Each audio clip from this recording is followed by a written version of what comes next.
Hello, BookTube. Well, despite the fact that it's a sunny Sunday, I have mail for you.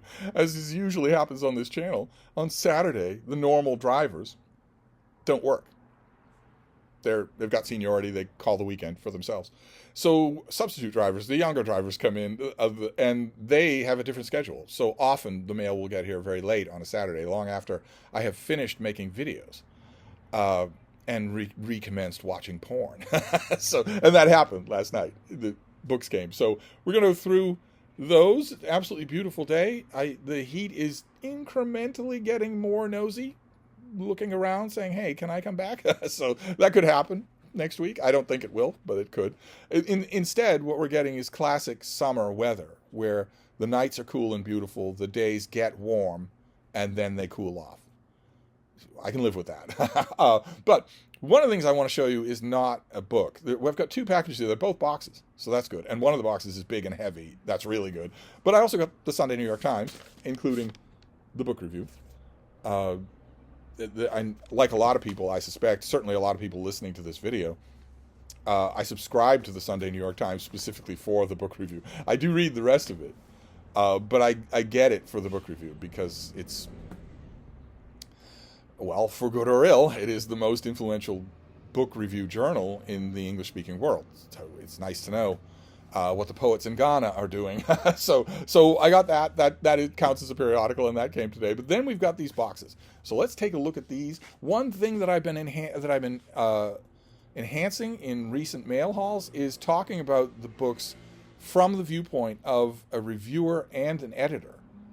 For those of you who are new to my channel, I am both. I am a book reviewer, and I'm also a book section editor for an online journal called Open Letters Review, which is online only. It's free for you to read. Feel free to write for us if you want to. And also for one of the only remaining American newspaper print book sections. There are almost none of those anymore. They have gradually been folded into the arts section and then done away with altogether, so that pick an American newspaper, they will not have a book section. They will almost never do book reviews. It'd be once in a blue moon that they review a book. Once upon a time, I don't need to tell you older viewers this, but once upon a time, even 50 years ago, local newspapers had dedicated book pages.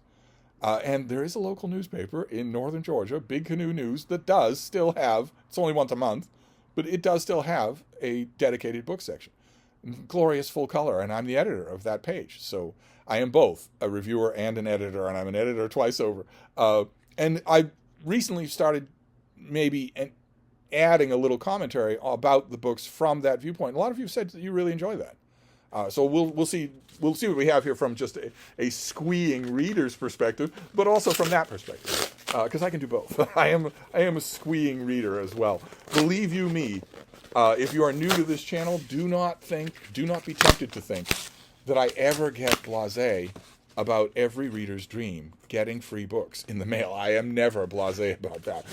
Those of you who have been here for a while will know that I am kid on Christmas morning overjoyed all the time about this prospect. So we've got an invoice. We don't want that. Oh, okay, great.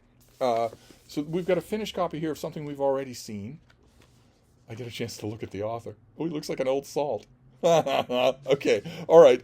This is by Wilco Graf von Hardenberg, which is what I want all of you to call me. I want you to call me Steve Graf von Donahue from now on. And this is a finished copy of Sea Level.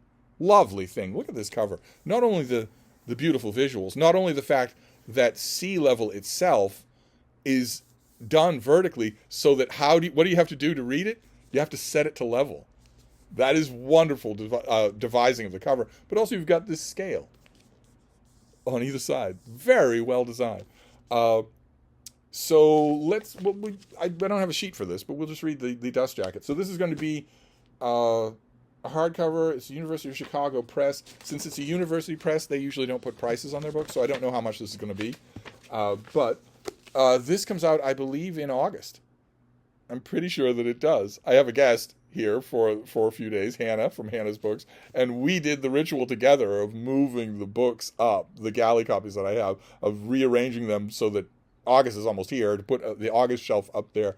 I usually do that by myself these days because I'm a lonely old shut-in. But every once in a while I get a chance to do it with another bookish person, and that is wonderful. And I'm pretty sure that this was an August book. But let's see what we have here. News reports warn of rising sea levels spurred by climate change. Waters inch ever higher, disrupting delicate ecosystems and threatening island and coastal communities. The baseline for these measurements, sea level, may seem unremarkable, a long familiar 0 point for altitude. But as Wilco Graf von Hardenberg reveals, the history of defining and measuring sea level is intertwined with national ambitions, commercial concerns, and shifting relationships between people and the ocean. This book provides a detailed and innovative account of how mean sea level was first defined, how it became the prime reference point for surveying and cartography, and how it emerged as a powerful mark of humanity's impact on the Earth. This book is 150 pages soaking wet with rocks in its pockets. So it does not provide a detailed account of anything, but it will probably still be evocative. With Hardenberg as our guide, we traverse the muddy spaces of Venice and Amsterdam, the coasts of the Baltic Sea, the Panama and Suez Canals, and the Himalayan foothills. Born out of Enlightenment studies of physics and quantification, sea level became a key to state-sponsored public works, colonial expansion, Cold War development of satellite technologies, and recognizing the climate crisis. Mean sea level is not a natural occurrence. It has always been contingent, the product of people, places, politics, and evolving technologies. And that's going to seem counterintuitive, right? That sounds like an argument rather than a conclusion. Sea level is sea level. But the author is going to say not. As global warming transforms the globe, Hardenberg reminds us that a holistic understanding of the ocean and its changes requires a multiplicity of reference points. Okay, all right, settle down there, Seymour. But now I've got him, he's on the dust jacket. He's got a very likable face there. That's how you do an author photo. Any of you contemporary literature people out there maybe watching, that's how you do an author photo, okay? You don't brood and grouse. You got a book published. You're not happy? He is a Berlin-based historian of science and the environment, and he currently leads the project The Sound of Nature at Humboldt University. And he is the author of several other books. Okay. All right, so Sea Level, in finished copy, coming out in August. Now we have this great big brick of a thing. I have a suspicion of what this is. I don't know. We'll see. Obviously, I think this is going to be a finished copy of something. Oh, no, it's multiple books. Oh, all right, even better. All right, so we're not dealing with 2 books on a Sunday. We're dealing with multiple books. What is this first one? Oh, fantastic. Okay, this is by Sachiko Kusukawa, and this is Andreas Vesalius, Anatomy and the World of Books. So it's the little biography of Vesalius. This is Reaction Books, is that right? Yeah. These naked hardcovers with the inlaid photos on the inlaid pictures on the cover. We've seen a lot of these on this channel in the last couple of years. It's a series of shorter biographies of people who usually don't get biographies or don't get them that often. A lot of these are wonderful. The one on Aldus Manutius was fantastic. And this is Vesalius. Okay, so this is Reaction Books. They're distributed by the University of Chicago Press, I believe. So there's no price on this, but let's see what we have here. And also, there's no dust jacket. This is just printed on the inside of the book. But this is lovely. I mean, it's a naked hardcover, but it's full of illustrations. Just all through here. Really a nice approach to books. One less thing for me to destroy when I'm moving them around. Oh no, those are blurbs. No, we don't want blurbs. We want a description of the book. Here we go. Yeah, this has 75 illustrations, 13 of them in color. That's not bad. It probably ups the price. I wouldn't be surprised if this is $30. But let's see here. In 1543, the young and ambitious physician Andreas Vesalius published what became the most famous book in the history of medicine, On the Fabric of the Human Body. While we tend to think of dissection as a form of destroying the body, Vesalius believed that it helped establish how the human body was constructed, as it certainly did. There's no other way to do it. You have to look and see. Sachiko Kusukawa shows how Vesalius' book presented this view through innovative use of Renaissance art, printing, and the classical tradition. She replaces the conventional view of Vesalius as a proto-modern, anti-authoritarian father of anatomy with a more nuanced account of how he exploited cultural and technological developments to create an astounding, beautiful book that propelled him to the post of imperial physician and secured his enduring fame. Hence the subtitle. I was wondering about that subtitle. So that's what the subtitle means, is that this author is going to look at Vesalius's use of printing. Because the thing that made his book so incredible was its visuals. I wonder what... I should ask Zach at the Brattle what a first edition of Vesalius... That must be collectible. It must be valuable. I wonder what that would be. I wonder if... Is there maybe an even more collectible edition of Vesalius that was maybe owned by a famous doctor? Well, I'll have to ask him. I don't have a price for this thing. But that sounds fantastic. So, is this translated? You would tell me if it were. No, it's not translated. Okay. And there's a long list here. They give a long list of the figures here, some of which we've seen. The Aldus Manutius book is fantastic. That was relatively recent. Blaise Pascal, Artemisia Gentileschi, great female artist of the Renaissance. Botticelli, Caravaggio, Descartes, Donatello, Erasmus had a little volume. Lots of others. A long list. It's a long list now. And now Vesalius joins that list. Great. All right. Fantastic. What's this next one? Okay. All right. I'm getting a lot of these. Oh, fantastic. All right. All right. Well, this is going to be... Vesalius would be of interest to a lot of you. I don't know that this guy would be. He's very much of interest to me. This is Lucas Cranach. This is about the Protestant Reformation. This is by Jennifer Nelson, and the subtitle is From German Myth to Reformation. I don't know if you're able to see in these videos how lovely these things are. The script for the subtitle is lightly engraved, and you've got this floating picture here. These are really lovely as naked hardcovers go. So we're gonna go to the back for this. Also has color pictures all throughout. That's what you get with these things. You get color and black and white pictures all throughout. But let's go to the back and find out what this is about. This captivating biography brings Cranach to the elder into the spotlight for the 21st century. The illuminating narrative unveils an artist whose vision transcended personal brilliance as he sought to elevate a nascent nation and foster a sense of community with his work. Perhaps his most remarkable achievement lay in forging a robust Lutheran community endowed with a resounding message of salvation. Okay, if you believe that, I've got a bridge in Brooklyn for you. Using prints, the prevailing medium of mass communication, and multiple versions of paintings, he developed an intricate and appealing symbolism that resonated with the populace in early modern Germany. Along with his more well-known works, Jennifer Nelson explores his extensive repertoire of female nudes and shows how these seductive artworks not only tantalized his patrons, but constructed a deep history of Germany's notional connections with ancient Greece and Rome. Okay, I have not read a book on this figure in decades, maybe ever. And Jennifer Nelson is an associate professor of the Department of Art History at the University of Delaware. Fantastic. Okay, so I'm getting a lot of biographies, which of course please me. Let's see what the third one is. Oh no, the third one is a double. Oh, okay, we've already seen this. This is a new biography of Chaucer, Unveiling the Merry Bard. This is by Mary Flannery, who I seem to remember had a very impressive resume. She is the Swiss National Science Foundation Excellenza Professorial Fellow in English at the University of Bern, a Fellow at the Royal Historical Society and the Society of Antiquities, and has published a number of books. Yeah, that is impressive. And here, we've already been through this, but just in case you missed it, we'll go through this. This is a new little biography of Chaucer. This is a new account of the life and accomplishments of medieval England's most famous poet, Geoffrey Chaucer, who featured rather prominently in my 100 greatest books of all time. For over 6 centuries, Chaucer has epitomized poetic greatness, though in more recent years, the lively and often risque style of his best-known work, The Canterbury Tales, has made his name synonymous with bawdy humor.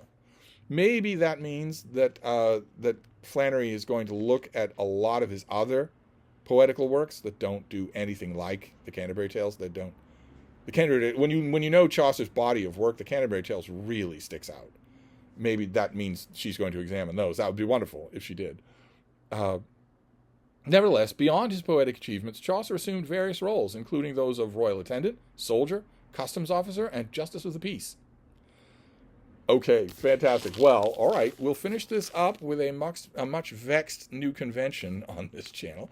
It's not going as smoothly as it could, but I have a double of this. Now, I don't know if any one of you is interested in me sending this to you.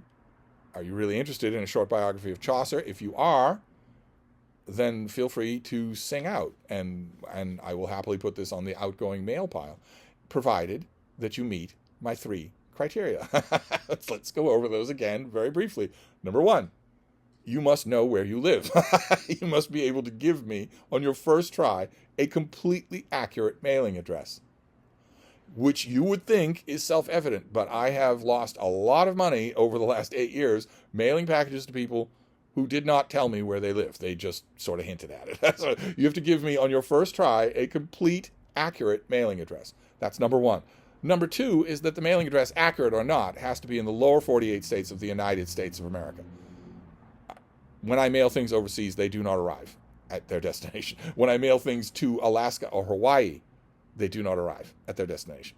I don't know if that's because there are more moving parts in the address and it challenges you with condition number 1, or whether just other mailing systems are really bad. I've had a couple of you stick up for your country's mailing system, so maybe it's the former. But that's condition number 2, is that you have to be in the lower 48 of the United States.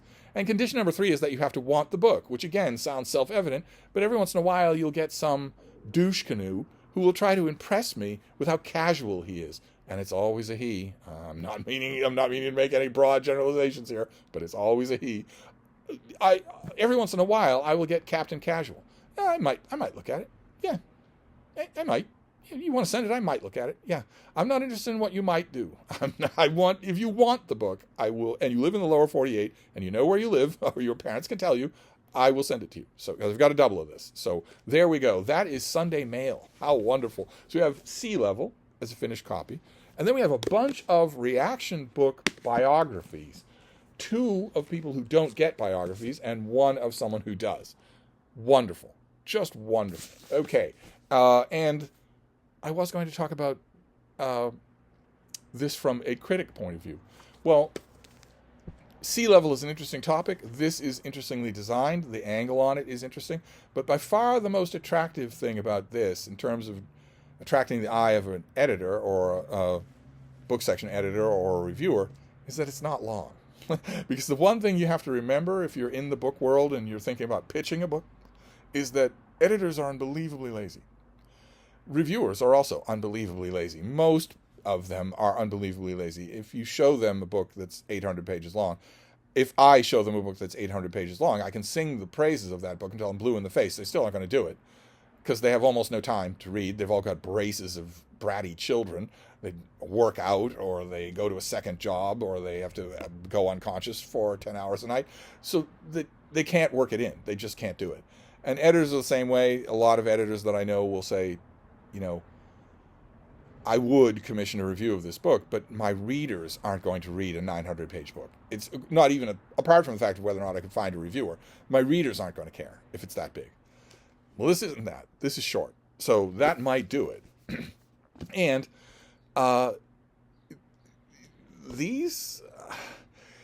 it's possible that the New York Review of Books might like something like this and might think, oh, well, on my Rolodex, have I got the right person? Someone who could do a Renaissance life and times and also use this book as a little kernel, as a fulcrum for that piece. That might be possible. I think it's much less likely with this. And with Chaucer, it's incredibly likely. Because everybody knows Chaucer, everybody has to read him in school, everybody's familiar with him. This is a full-dress biography, not a critical study, and it's short. So this has a chance. I would say of all of these, this probably has the biggest chance to get reviewed in a few places. Nothing here is going to get reviewed widely. But this could get reviewed in a few places. I could see, for instance, the Times Literary Supplement, the TLS, in the back of every issue, they have shorter reviews, like 100 words, something like that. They could do something like for this. The London Review or the New York Review of Books, they might find somebody who is a Chaucer scholar who really wants to write a long piece about Chaucer.